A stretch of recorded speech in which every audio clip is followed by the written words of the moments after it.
Chancellor Rachel Reeves' disastrous budget is causing more havoc by the day. Deputy Prime Minister Rayner is its latest victim.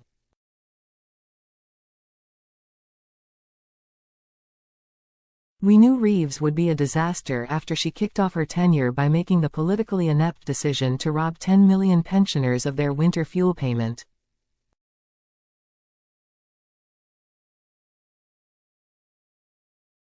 She thought it made her look tough, but instead she just looked out of touch. Reeves, in collusion with PM Keir Starmer, then made another awful decision: to talk down the UK economy and warn of budget tax hikes.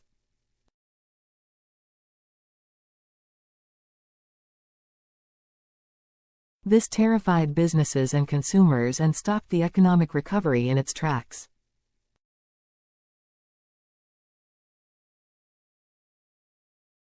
Labour's budget in October was even more brutal than expected, with £40 billion of tax hikes and an extra £30 billion worth of government borrowing.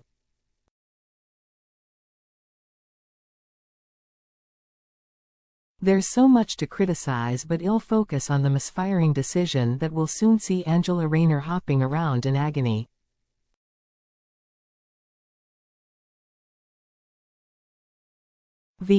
Reeves loaded £25 billion of extra national insurance charges onto employers, while increasing the national living wage by an inflation-busting 6.7%. Everybody from the Bank of England to the Confederation of British Industry has been warning that this will squeeze business profits, drive up inflation and knock growth.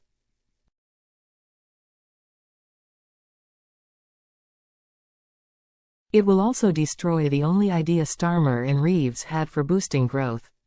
They pledged to get Britain building again, by constructing 1.5 million homes in 5 years. Rayner was charged with delivering that, in her role as Secretary of State for Housing, Communities and Local Government.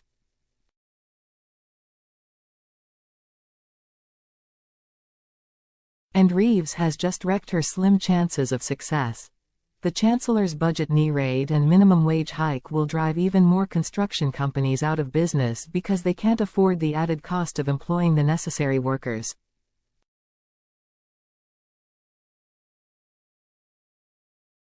Contractors are already falling like dominoes. More than 4,200 building firms have gone bust so far this year, according to property development body the Considerate Constructors Scheme, CCS.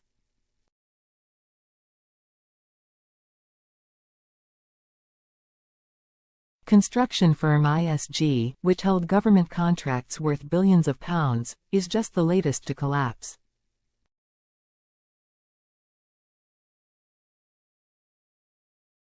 There will be many more once that knee raid bites next April. CCS Executive Chairman Amit Oberoi said budget knee hikes are making it harder for smaller firms to hire staff, offer pay rises and create jobs.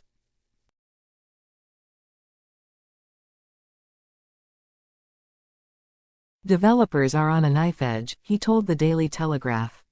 We won't see the depths of this until probably the middle of next year.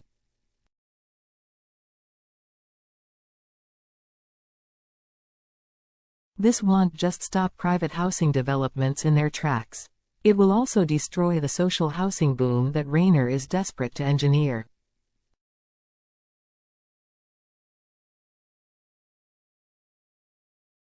Reeves is a one-woman wrecking ball. Labour's plan to build 1.5 million homes was always pie in the sky.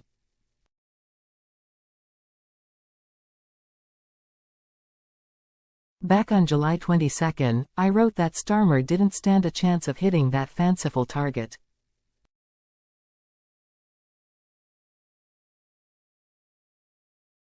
Four months later, on November 20, Planning Minister Matthew Pennycook belatedly admitted this would be more difficult than Labour thought in opposition.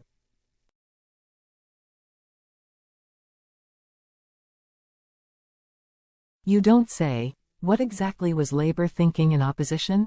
Whatever it was, it's collapsed at the first collision with reality.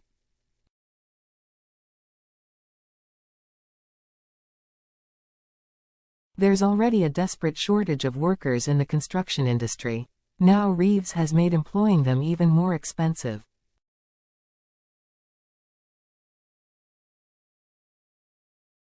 House completions will fall as a result. More builders will go bust. Rayner will fail.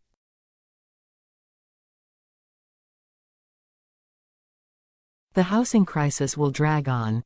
This is partly Rayner's fault, by the way. Her flagship workers' rights reform will cost businesses far more than the £5 billion ministers originally claimed, leading to wage cuts, job losses and even failed companies.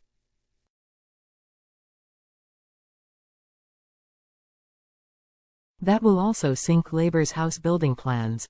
So first, Reeves shot Rayner in the foot.